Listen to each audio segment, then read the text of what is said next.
Okay, tell me if you've heard this one. A sailor sitting in a bar. I've heard this one. I don't give a shit. Anyway, this sailor's sitting in a bar and he leans over to the guy next to him and says, "You want to hear a Marine joke?" The guy next to him replies, "Before you tell the joke, you ought to know. I'm 6 feet tall, weigh 200 pounds, and I'm a Marine. The guy next to me is 6'2", weighs 225, and is also a Marine. And the guy next to him, he's 6'5", weighs 250, and is a Marine too." Now he says, "Do you still want to tell that joke?" The sailor thinks about it for a minute, then shakes his head. "Nah," he says, "I don't want to have to explain it 3 times. Hey, did you hear the Pentagon had too many generals, so they decided to get rid of some of them? It's about damn time. Well, somebody with the Joint Chiefs came up with the idea of offering $10,000 of severance pay for each inch of the general's body. The generals could be measured any way they chose. An Air Force general goes first. He's a smart guy, so he says he wants to be measured from head to toe. They measure him and come up with 70 inches, so he accepts a severance of $700,000. Next up was an Army general. This guy says he wants to be measured from the tip of his right finger to the tip of his left finger. The measurement comes out to 80 inches. The Army general smiles and takes a severance of $800,000. So the 2 generals are mighty damn pleased with themselves. But this Marine general's been watching the whole thing, and after a couple minutes, he steps up and says, "You pukes are gonna measure me from the tip of my dick to the bottom of my balls."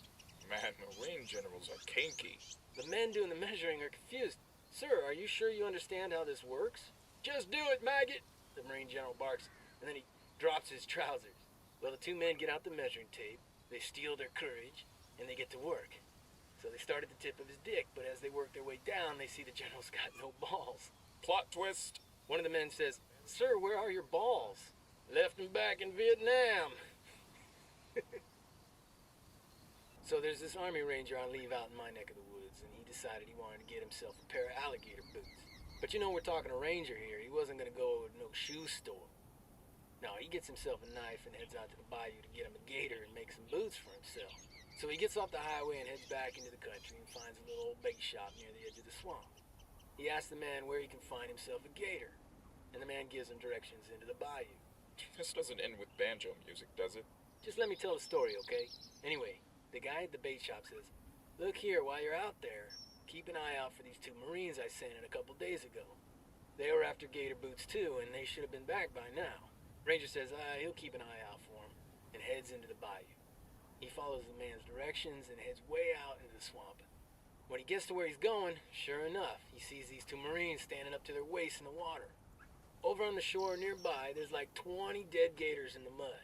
Now, as the Ranger watches a gator swim up to the Marines, this jarhead jumps on the gator and kills it with his knife, drags it up on the shore, flips it over, and looks at the gator's feet. He said, "Damn it! This one ain't got on no boots either."